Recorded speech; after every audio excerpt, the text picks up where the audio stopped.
আল্লাহ শুধু তাকায় থাকে কখন আমার বান্দা মাপটা চাইবে, কখন সে মাপটা চাইবে। মাপ চাওয়া মানে কি? সরি। সরিটা কি? আমি তার সামনে নিজেকে ছোট বানালাম, আমি তার সামনে নিজেকে অনুশোচনায় আনলাম, না আসলে আমার কাজটা ঠিক হয় নাই।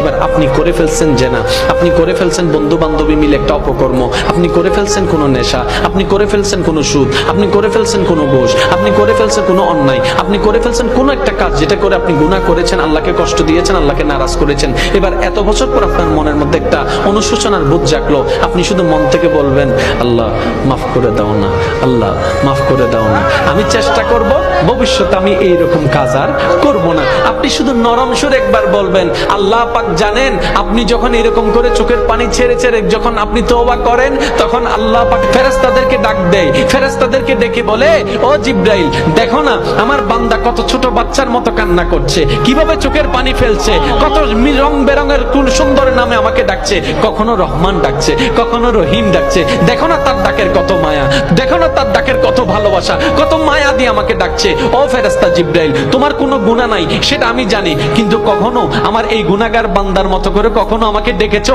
এত ভালোবেসে কখনো ডেকেছো, আমি আল্লাহর সন্তুষ্টি পাওয়ার জন্য কখনো 2 ফোঁটা চোখের পানি তোমরা ফেরেশতারা ফেলেছো? ফেরেশতারা বলে যে আল্লাহ আমাদের গুনাহও নাই, কান্না করার তো কোনো দরকার নাই। আল্লাহ পাক তখন বলে, এখন বুঝতে পারছো কেন আমি বান্দা সৃষ্টি করেছি, কেন আমি বান্দা সৃষ্টি করেছি? কারণ আমি চাই আমার বান্দা গুনাহ করলেও সে যেন বারবার আমার কাছেই আছে।